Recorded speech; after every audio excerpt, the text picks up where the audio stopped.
차이가 혹시 꺼질 때에 기쁨으로 달리 거두리로다 거두리로다 기쁨으로 달리 거두리로다 기쁨으로 달리 비가 오는 것과 바람 부는 것을 겁을 내지 말고 부려봅시다. 이를 맞춰놓고 혹시 꺼질 때에 기쁨으로 달리 아멘 거두리로다 기쁨으로 달리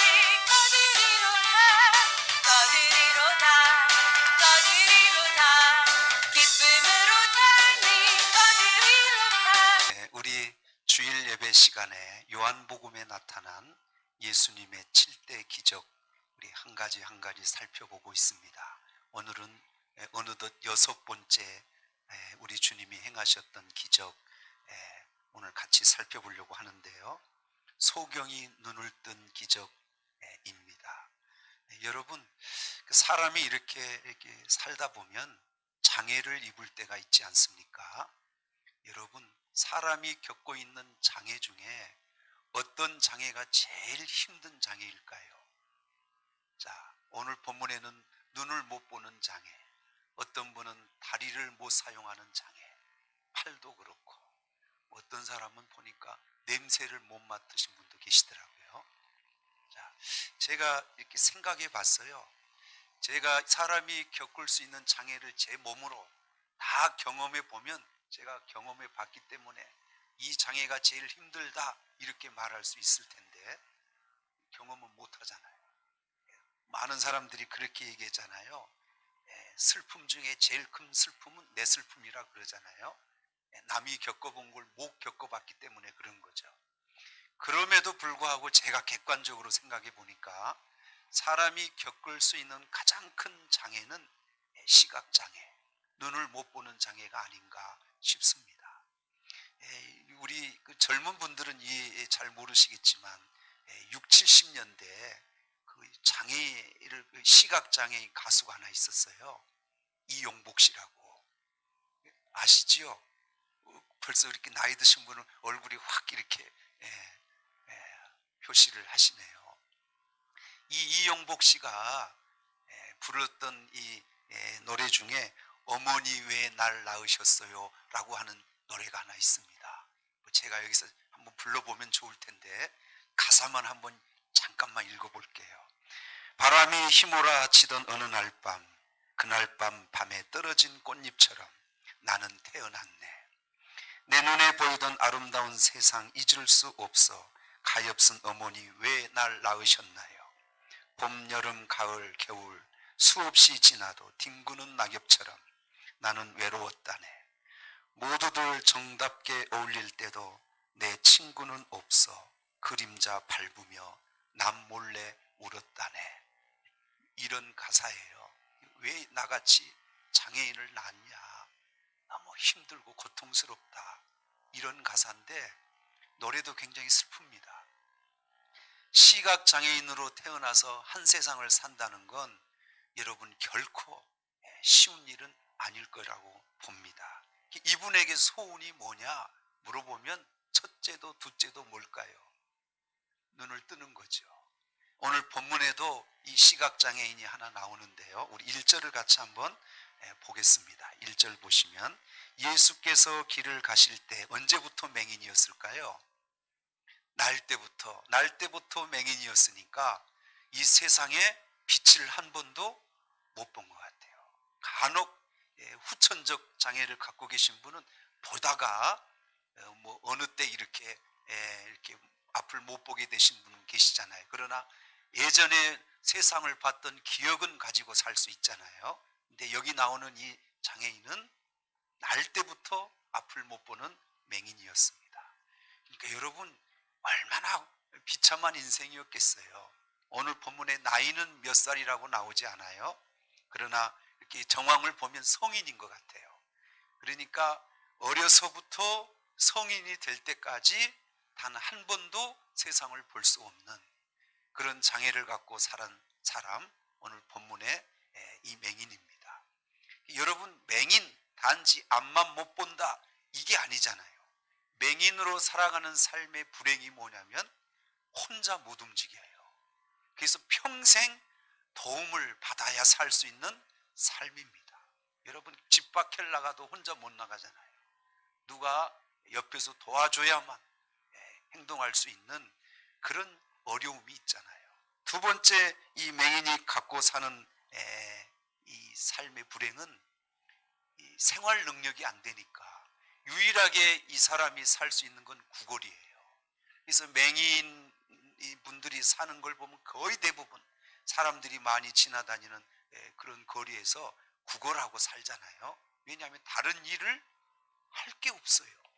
그래서 할 수 있는 유일한 일은 구걸입니다. 우리도 보셔서 알겠지만 내가 내 몸을 잘 사용해서 건전한 경제 생활을 할 수 있는 거, 이거 굉장히 큰 축복입니다. 그런데 몸은 있지만 자기 힘으로 살 수 없는 사람은 구걸해서 비참하게 살아야 하는 이 생활이야말로 얼마나 불행한 생활이겠습니까? 또 문제는 뭐냐면 주변 사람들이 이 맹인을 대할 때 반갑게 좋은 이미지로 대하는 게 아닙니다. 굉장히 냉철하고 굉장히 쌀쌀맞고 외면하고 어느 때는 손가락질하고 이런 천대를 받고 평생을 살아야 할 삶, 이게 장애인이 겪은, 특별히 이 맹인이 겪는 삶이었습니다. 2절을 한번 볼까요? 2절 시작. 제자들이 물어 이르되 랍비여, 이 사람이 맹인으로 난 것이 누구의 죄로 인함이니까? 자기니까? 그의 부모니까? 이렇게 제자들이 예수님께 물어보는 내용이 나옵니다. 이 내용 중에 우리가 엿볼 수 있는 게 뭐냐면 장애인으로 세상을 사는데 장애인을 향한 세상의 시선은 공평하지 않아요. 차별이 있다는 거예요. 그래서 제자들도 그걸 알아요. 이 시대에 이 장애인이 겪는 차별이 뭐냐면 많은 사람들로부터 죄인 취급을 받고 살았다는 거예요. 까닭없이 맹인이 됐겠느냐.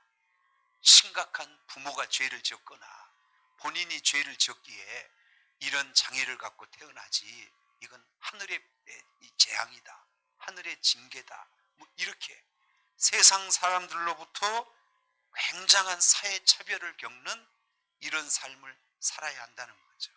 우리나라는 그래도 꽤 좋아졌습니다.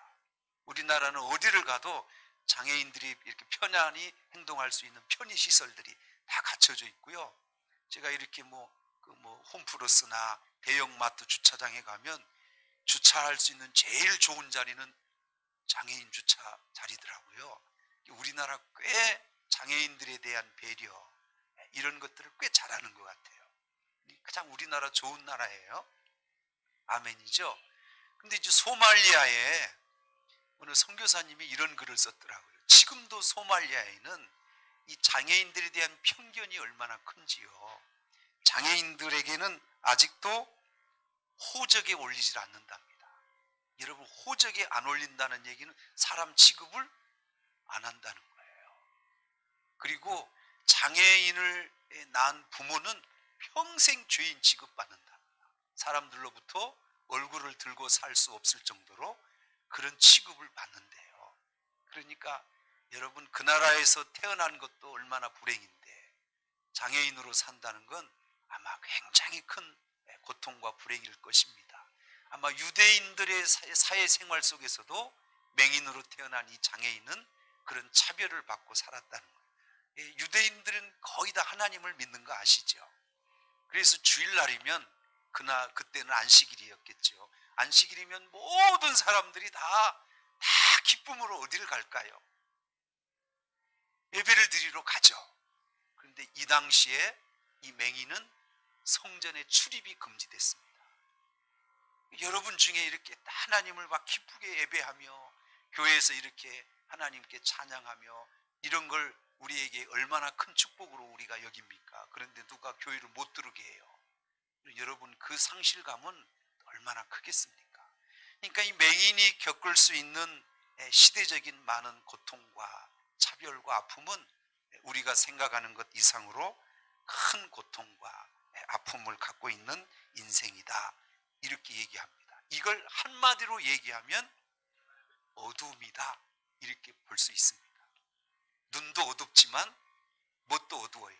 인생 자체가 어두움이에요. 근데 오늘 우연히 이 맹인이 누구를 만나게 되냐면 예수 그리스도를 만나게 됩니다. 그리고 나서 이 맹인이 눈을 뜹니다. 어둠이었는데 누구를 만난 것 뿐인데, 예수 그리스도를 만난 것 뿐인데 이분이 어둠에서 밝은 삶으로 변화가 됩니다. 이게 오늘 우리에게 주신 놀라운 교훈이에요. 근데 여러분, 사람이 눈만 뜨면 다 밝은 세상을 사느냐? 여러분도 경험해 보시지만 눈 뜨고도 어두운 세상을 사는 사람이 있잖아요. 어떤 사람일까요? 다 정상적으로 시야를 가지고 이렇게 사물을 보고 사는데 인생이 어두운 사람이 있고요, 영혼이 어두운 사람이 있습니다. 그래서 성경은 눈뜬 장님이라 그래요. 장님이 두 가지인 거죠. 진짜 앞을 못 본 장님이 있고, 앞을 보는데 장님처럼 사는 그런 인생도 있다는 거예요. 오늘 본문에서 우리가 정말 주목하여 봐야 할 것은 이 눈, 육신의 눈만 떴다, 이것만 보면 절반만 아는 거고요. 오늘 이 표적을 통해서 우리 주님이 우리에게 알려주고 싶은 게 뭐냐면, 첫째는 내가 하나님이다, 이걸 알려주고 싶은 거고, 사람이 치료를 안 하고 말씀으로 눈을 뜬다는 건 이건 하나님이 아니면 못할 일입니다. 아멘이죠. 근데 그보다 더 중요한 건 평생의 어둠으로 살았던, 영과 육과 인생이 어둠으로 살았던 이 맹인이 예수 그리스도를 만남으로 어둠에서 해방되고 육신이 밝아지고 인생이 밝아지고 영혼이 밝아지는, 다시 말해서 어둠에서 빛을 거듭나는 이런 축복을 받았다는 거예요. 저는 우리 성도들이 똑같이 세상을 살지만, 그래서 교회를 나오시지만 성도들의 삶이 어두움에서 밝은 빛으로 변화돼야 그게 참 신앙이라고 봅니다. 그것 때문에 우리가 예수 그리스도를 믿는 거예요. 예수를 진심으로 만나고 그분의 은혜를 받으면 우리 인생이 바뀔까요? 안 바뀔까요? 바뀌어요. 생각도 바뀌고 바라보는 눈도, 세계관, 가치관도 다 바뀝니다. 그래야 우리 인생이 벗어나요.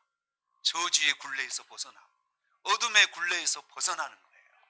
할렐루야. 이 세상이 살만해요. 어쩔 수 없어서 살아요. 네?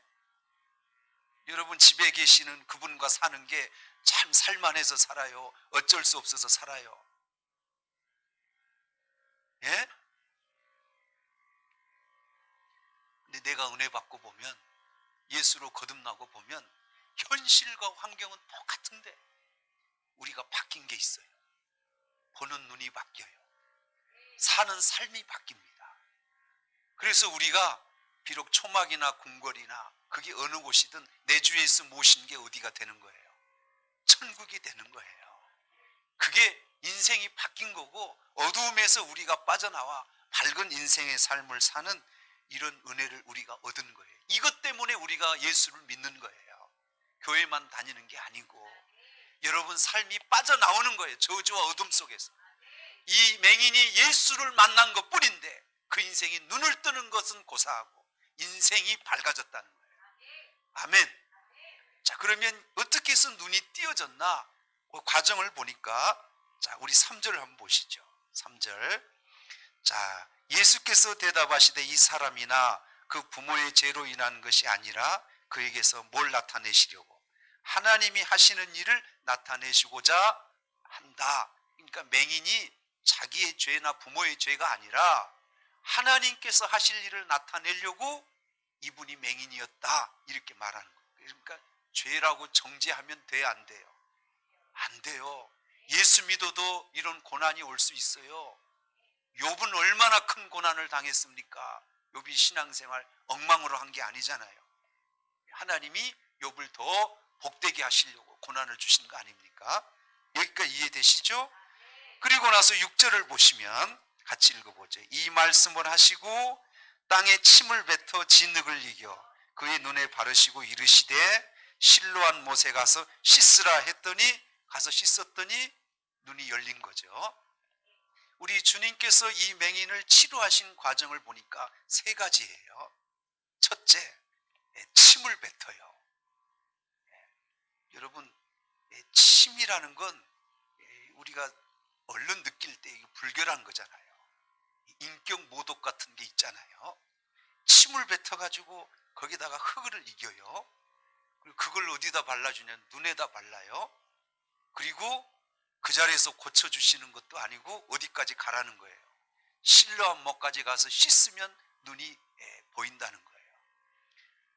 제가 볼 땐 이 앞에 이렇게 침, 진흙 이 두 가지는 없으면 좋을 것 같아요. 이해되시죠?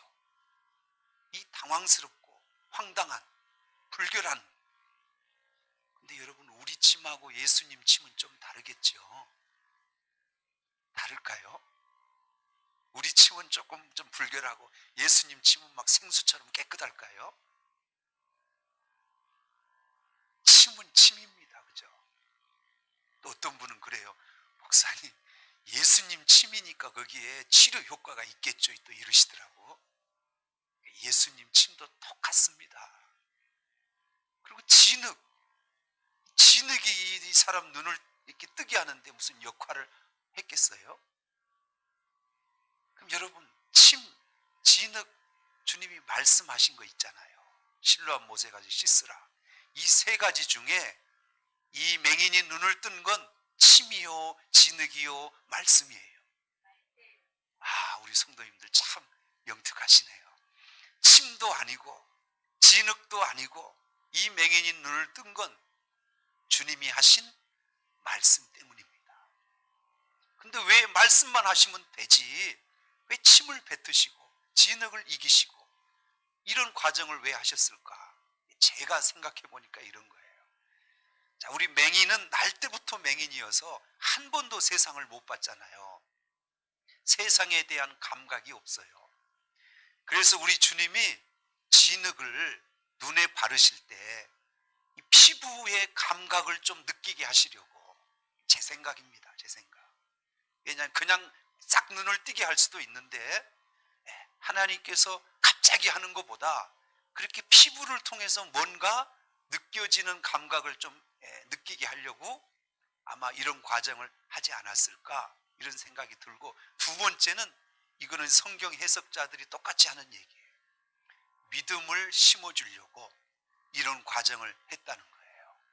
결과적으로 주님께서 이런 행동을 하셨던 이유는 그게 다 이 맹인의 믿음을 세워줘서 그 믿음으로 인하여 하나님의 기적을 보여주시려고 이런 행동을 하셨다, 이렇게 말합니다.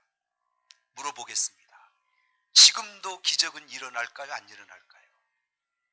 일어납니다. 근데 기적의 공식이 있어요. 수학 공식이 있듯 기적의 공식은 간단해요. 믿어서 플러스 순종하면 그 뒤에 나오는 게 뭐예요? 기적이에요. 그러니까 이 과정 없이 기적이 일어날 수는 없어요. 일단 믿어야 돼요. 그리고 믿는 말씀을 뭐 해야 돼? 순종해야 돼. 그러면 그 뒤에 따라오는 게 뭐예요? 기적이에요. 근데 여러분, 이 믿어지고 순종하는 게까지가 우리 상식대로 되어지는 게 아니에요. 여러분, 다 인정할 만한 것이면 왜 못 믿겠어요? 보이지도 않는 하나님을 믿으라 할 때 그게 믿어지는 게 기적이죠. 다 아는 걸 믿으라 그러면 누가 못 믿겠어요? 도무지 이해가 안 되는데 하나님이 믿으라 하시면 그게 믿을 때 하나님의 역사가 일어난 거죠.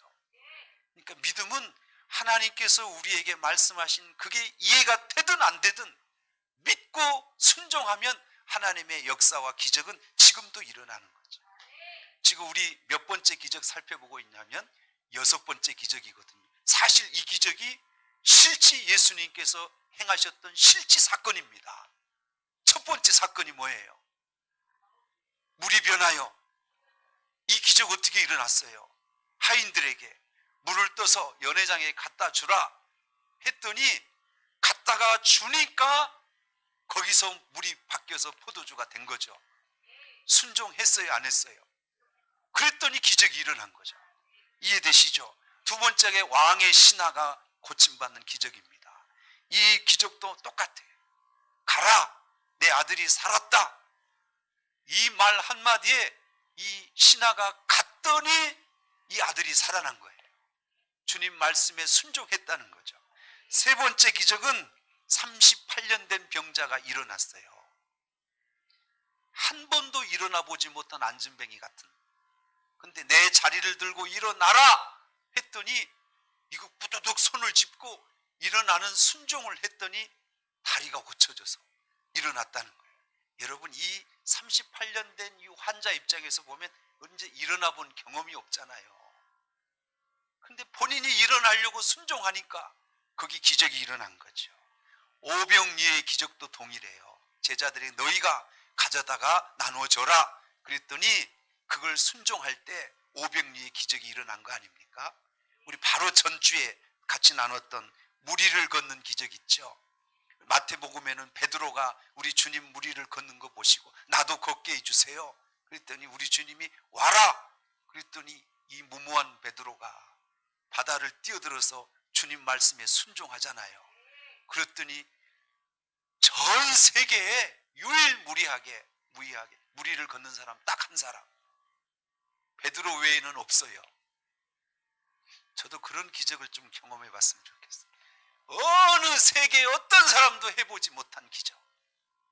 그 기적은 베드로가 그날 주님 말씀에 순종했기 때문에 그런 기적을 경험한 거죠. 오늘 본문도 똑같습니다. 침을 바르시고 진흙을 바르시고 가라 실로함으로. 근데 이 맹인이 앞을 봐야 가죠. 근데 가요 안 가요? 못 보는데 어떻게 가요? 핑계 대려면 얼마든지 핑계 변명할 수 있었습니다. 근데 다 내려놓고 그냥 더듬더듬 갔더니 기적이 일어난 거죠. 성도 여러분, 지금도 기적은 일어납니다. 근데 그 기적은 공식이 있다는 걸 기억하셔야 됩니다. 어떤 공식? 일단 믿어야 되고 어렵지만 이해가 안 되지만 순종할 때 거기에 기적이 일어남을 믿습니다. 출애굽 사건 속에 기적이 수없이 일어났었죠. 여호수아가 요단강을 건널 때 대제사장들에게 법궤를 메고 요단강물에 들어가라 그러면 강이 갈라지리라 이렇게 하나님이 가르쳐 주신 거 아닙니까? 여러분, 혼자 몸으로 강 속에 들어가는 것도 위험한데 제사장들이 법궤를 메고 그 법궤를 맨 상태에서 물속을 들어가는 건 천만 위험한 일입니다. 근데 물속에 딱 들어가니까 홍해가 갈라지듯 요단강이 갈라졌고 그래서 이스라엘 백성들이 그 강을 통과한 거 아니겠습니까? 여러분, 기적은 여전히 똑같습니다. 믿음과 순종을 통해서 기적이 일어남을 믿습니다. 자, 여기까지가 육신의 기적이에요. 실로암에 가서 순종하고 씻었더니 눈이 확 열린 거예요. 앞을 보게 된 겁니다. 근데 여기서 중요한 게 또 뭐냐? 앞만 보면 이 인생이 행복해지나? 거기가 더 어려운 문제예요. 인생이 행복해져야 되거든요. 그래서 이 사람을 보니까 인생관이 바뀌고 영적인 신앙이 바뀌어요. 그리고 나서 드디어 이 맹인이 인생을 의미요, 보람이요, 행복한 삶을 살게 됩니다. 똑같이 세상에 태어나 살아도 어떤 분은 굉장히 가치 있는 삶을 사는 사람이 있느냐 하면 정말 무모하게 불행하게 사는 사람도 있거든요. 똑같은 대한민국에 살아도 이유가 뭘까요? 가치관입니다. 남들이 못 본 걸 본 겁니다. 그래서 인생이 달라요. 가정생활도 다르고 결혼생활도 다르고 신앙생활도 똑같이 하는 것 같지만 달라요. 왜 다를까요? 남들이 못 본 세계를 본 거고 더 밝은 하나님의 은혜를 경험한 거예요. 그러니까 삶이, 가정이, 결혼생활이 다 다른 거예요. 아멘이죠. 그럼 이 맹인은 어떻게 달라졌을까? 이제 눈은 뜬 건 알겠어요? 눈 뜬 건 믿고 순종했더니 눈 뜬 겁니다. 이해되시죠? 그 후에 맹인의 인생관이 어떻게 바뀌었나? 오늘 본문 조금 뒤로 이렇게 읽어보면 이런 얘기가 있어요. 이 눈 뜬 이 사건이 이 당시에 소문이 나기 시작합니다. 예수님께서 맹인을 고쳤다는 거예요. 여러분, 우리 성남동에 어떤 분이 우리 교회 왔더니 제가 안수해서 기도했더니요, 이분이 눈이 확 떠졌어. 그럼 우리 교회만 알까? 성남동 사람들이 다 알까? 왜 알게 될까요? 여러분이 가서 얘기할 거 아니에요. 옆집 순이네, 뒷집 박씨네, 다 얘기할 거죠. 얘기 안 하겠어요? 그래서 소문이 났어. 그래서 누가 찾아오게 되냐면 그 당시에 바리새파 그리고 서기관들, 이 두 부류는 할 수만 있으면 예수님 앞에 헛꼬투리를 잡아서 예수님을 죽이려고 하는 사람들이에요. 이 사람들이 이때다 하고 꼬투리를 잡고 이 맹인을 찾아옵니다. 그리고 이 맹인을 맹공격하기 시작해요. 그 당시에 유대인들이 가장 두려워하는 것 중에 하나가 뭐냐면 제명출교예요. 신앙생활이 좀 이단처럼 한다 그러면 출교해요. 출교. 이건 단지 교회를 못 나오는 정도가 아니라 이 마을에서 쫓겨나고 사회생활 자체가 안 되는, 이 당시에 이 유대인들에게 가장 두려운 게 제명출교였습니다. 출교시키겠다는 거예요. 말 똑바로 해. 네가 눈 뜬 거 예수님께서 고친 거냐, 어떻게 된 거냐, 이걸 가지고 출교하겠다는 거예요. 여러분, 두려워서 예수님이 고쳤다 이 말 안 하면 출교 안 당하는 거고요, 예수님이 고쳤다 이렇게 말하면 출교 당하는 거예요. 여러분 같으면 어떻게 하시겠어요? 고친 건 예수님이 고쳤잖아요. 그런데 예수님이 고쳤다고 대답하면 출교를 시키겠다는 거예요. 우리는 어떻게 대답할까요?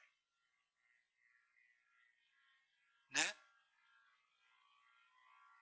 이 맹인은 그래도 양심도 있고 믿음도 있어요.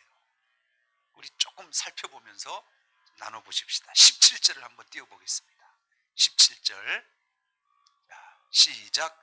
이에 맹인되었던 자에게 다시 묻되 그 사람이 내 눈을 뜨게 하였으니 너는 그를 어떤 사람이라고 하느냐? 대답하되 뭐라고 대답하죠? 선지자. 이렇게 대답하면 출교당합니다. 그런데도 불구하고 이 예수님은 그냥 사람입니다 이렇게 말 안 하고 그분은 참 하나님이신 선지자다 이렇게 대답합니다. 이게 두려움이 없는 것 같아요. 자, 그 다음에 25절을 볼게요. 또 물어요. 계속 꼬투리를 잡으려고 또 묻는 거죠. 시작. 대답하되 그가 죄인인지 내가 알지 못하나 한 가지 아는 것은 내가 맹인으로 있다가 지금 보는 것입니다. 당신들이 예수 저분을 뭐 죄인 취급하고 이단 취급하고 그러는 건 나는 모릅니다.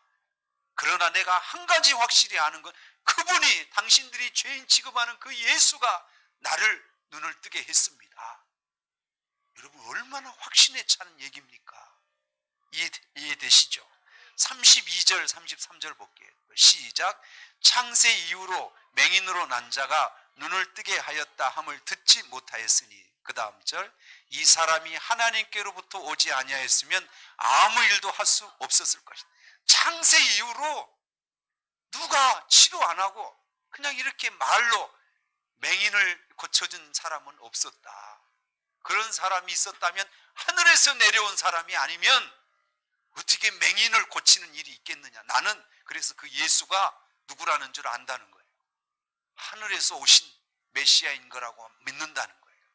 여러분, 이 맹인의 고백이 얼마나 확신에 차 있습니까? 38절 읽어볼까요? 자, 이르시되 주여 내가 믿나이다 하고 절해. 이런 많은 과정이 있고 나서 나중에 예수를 한번 다시 만나요. 그러더니 딱 엎드려서 하는 말이 주여 내가 당신이 하나님인 것을 믿습니다 하고 절합니다. 나중에 이분의 기록은 없어요. 그 이후에. 그러나 다른 이런 성경 외의 기록을 보면 이 맹인이 제자의 길을 걸어갔다 이렇게 되어 있습니다.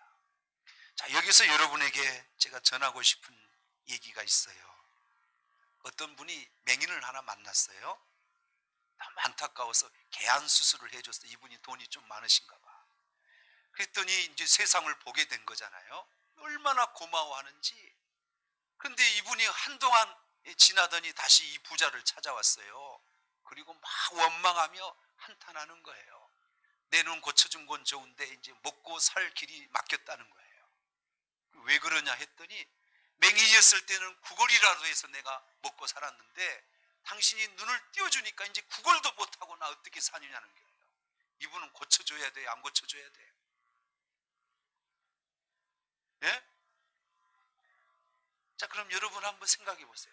이분은 눈은 열렸어요. 근데 뭐가 안 열린 거예요? 인생이 안 열린 거죠. 얼마나 감사할 일이에요. 눈을 띄워줬는데.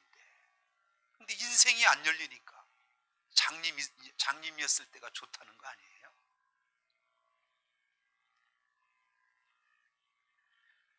우리 주님이 우리를 구원하셨어요. 그럼 여러분, 우리는 단지 천국만 가려고 그것 때문에 우리를 구원하셨을까요? 우리 예수 믿고 바로 천국 안 가시잖아요. 이 땅에서 뭐하고 살아야 돼요? 인생으로 어쩔 수 없이 우리 죽을 때까지 인생으로 사는 거잖아요. 그러나 여러분은 확실하게 구원 받았어요? 안 받았어요? 진짜 믿으시죠?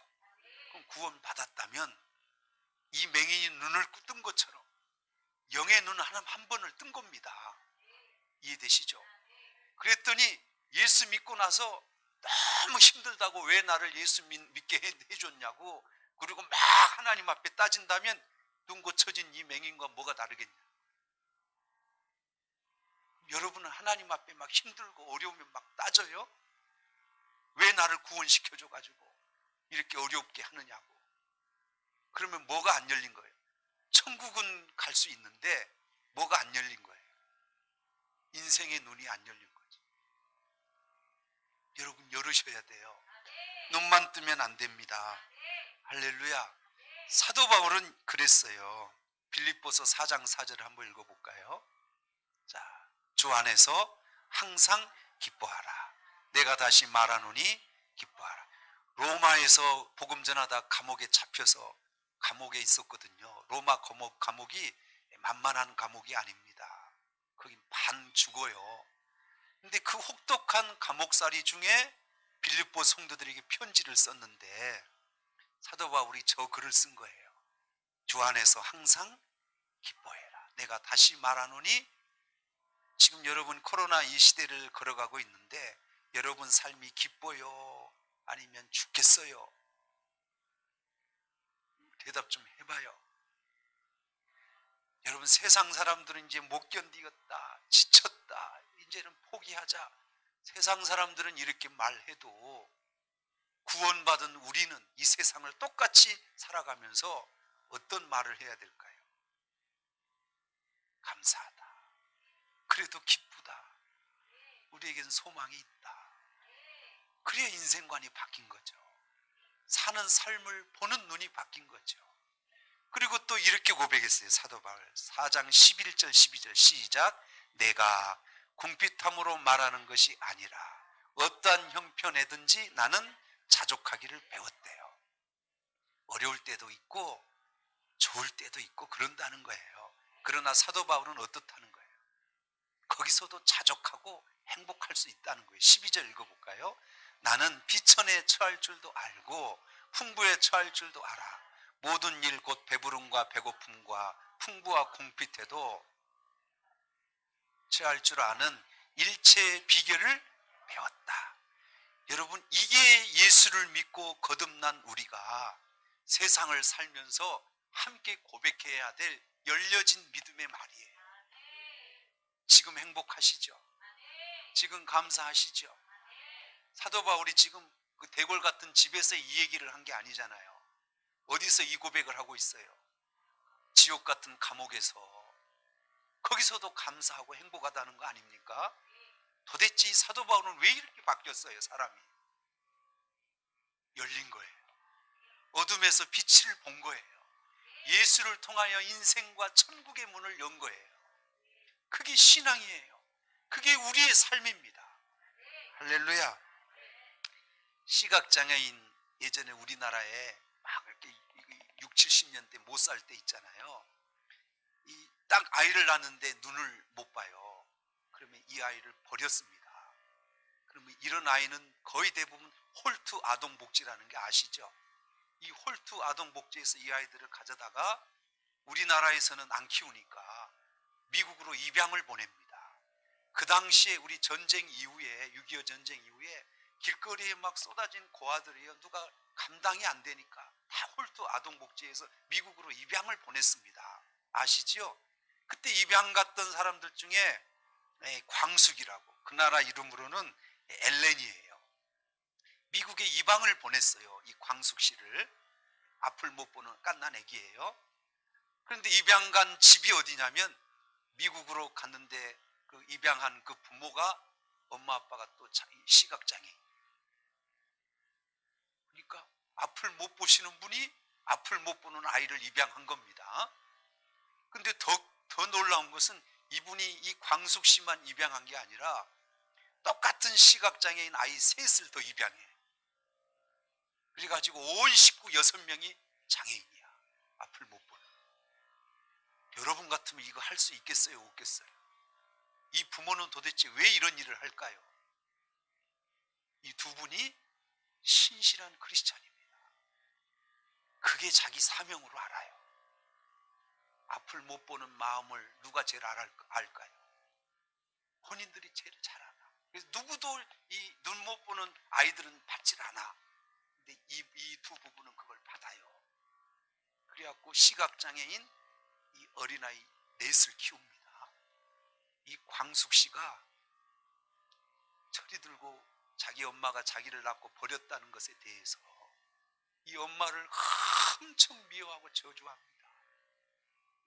근데 어느 날 입양했던 이 두 부모의 끈질긴 기도로 이 광숙이라고 하는 이 아이가 예수를 실질적으로 만납니다.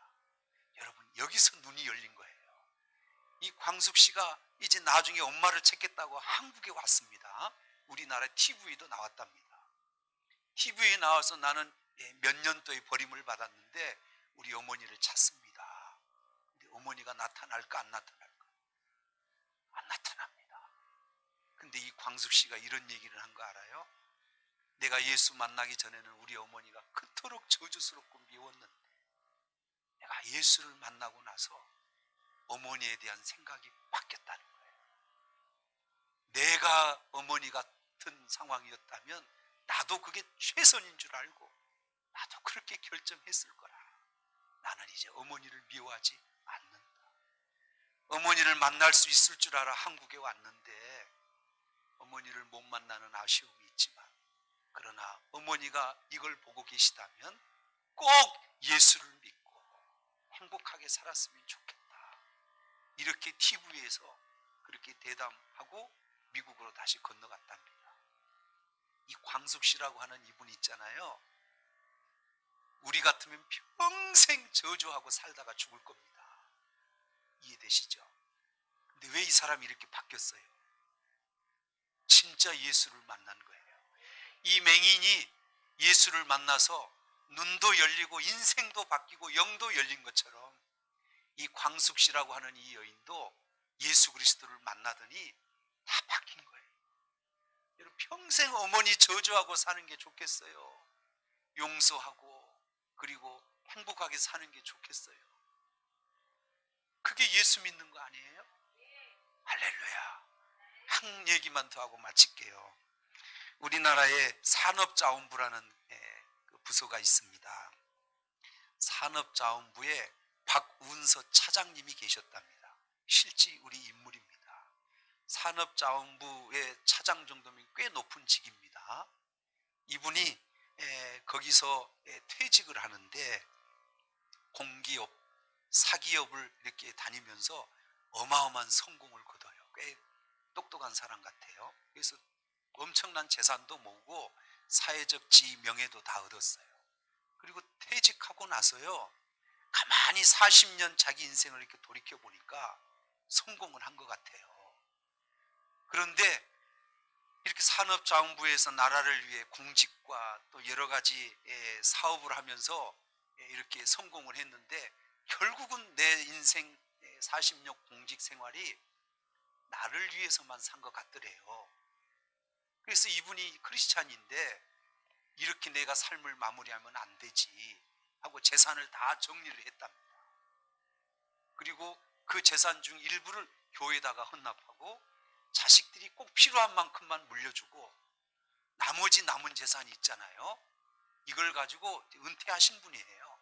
이걸 가지고 뭐 할까 하다가 하나님이 가장 기뻐하신 일 하다가 나 죽자. 그리고 이분이 필리핀으로 건너갑니다. 필리핀에 가면 민도르라고 하는 섬이 있답니다. 민도르의 이 섬에 30만 명이 산대요. 이 30만 명의 영혼들을 위해서 내가 그들을 위해서 내가 살겠다 하고 거기서 교회를 지어요. 학교를 지어요. 그리고 병원을 지어요. 자기가 번 돈입니다. 그리고 이 민도르에 있는 이 주민들을 깨우기 시작합니다. 여러분 저도 필리핀 가봤는데요. 이 마닐라 이 도시만 좀 사는 것 같지 조금만 벗어나면 진짜 미개인입니다. 가난합니다. 그래서 이분이 이 민도르라고 하는 이 섬을 바꿔가기 시작해요. 이분이 학교, 병원, 교회 짓는 거는 고사하고 너무 게으르고 그러니까 영농 기술을 전수하기 위해서 영농재단을 하나 만듭니다. 누구든지 와서 여기서 배우기만 하면 지원을 해주겠다는 거예요. 그래서 이 지원을 통해서 돼지도 키우게 하고 닭도 키우게 하고 농사도 짓게 하고 그래서 이 사람들을 깨우기 시작해. 그래서 민도르라고 하는 이 필리핀 이 섬이 완전히 바뀌기 시작합니다. 누구 때문에? 이 박운서 이 차장 때문에. 그렇게 해서 인생을 마무리를 하려고 하고 있답니다. 여러분 이분이 이렇게 한 건 나 은퇴했으니까 성공한 사람이니까 그냥 취미생활 하다가 가지 이렇게 보통 이렇게 생각하잖아요. 그러나 이분은 하나님을 만나서 뭔가 의미 있고 하나님 기뻐하신 일을 하다 가겠다 하고 힘들게 남의 나라에 가서 그런 일들을 하고 있다는 거죠. 정리해 볼게요. 우리 성도 여러분, 기적이 뭐가 기적이에요? 눈 뜬 게 기적일까요? 그것도 기적이죠. 여러분이 좀 알으셨으면 좋겠어요. 예수 믿고 여러분이 진짜 경험해야 할 기적은 눈 뜬 게 아니라 삶이 바뀌는 거예요. 생각이 바뀌는 거예요. 인생이 바뀌어야 돼요. 영의 눈이 열려서 천국의 소망은 물론이고 우리 인생 살아가는 이 땅의 삶을 어떻게 살 것인지 세상 사람처럼 살면 아무 의미가 없잖아요. 우리 진짜 예수 믿는 사람처럼 인생이 바뀌어서 좋은 영향력을 끼치는 저와 여러분이 되시기를 주의 이름으로 축원합니다. 주님이 홀로 가신 그 길 나도 따라가고 모든 물과 피를 흘리신 그 길을 나도 가고 험한 산도 나는 괜찮소 바다 끝이라도 나는 괜찮소 죽어가는 저들을 위해 나를 버리길 저도 한 장 주세요. 아버지 나를 보내주오 나는 달려가겠소 목숨도 아끼지 않겠소 나를 보내주오. 자, 우리 성도 여러분, 하나님이 얼마나 여러분을 사랑하신지 아시지요? 그래서 여러분에게 눈을 열어주셨고 천국 구원도 주셨고 또 우리에게 맡겨진 사명도 하나 주셨어요. 그게 영혼 구원입니다. 여러분 받으신 은혜를 따라 전하면 됩니다. 확신을 가지고 전하십시오. 구원은 하나님이 하시는 겁니다. 오늘 우리에게 주신 36명의 태신자가 있습니다. 하나님이 영혼들을 위해서 우리 애쓰고 기도하셔서 하나님이 역사하시는 것을 볼 수 있기를 원합니다. 이 시간에 이 명단을 가지시고 우리 여러분 태신자를 위해서 여러분 자신을 위해서 우리 주님 한번 뜨겁게 외치고 기도하겠습니다. 주여!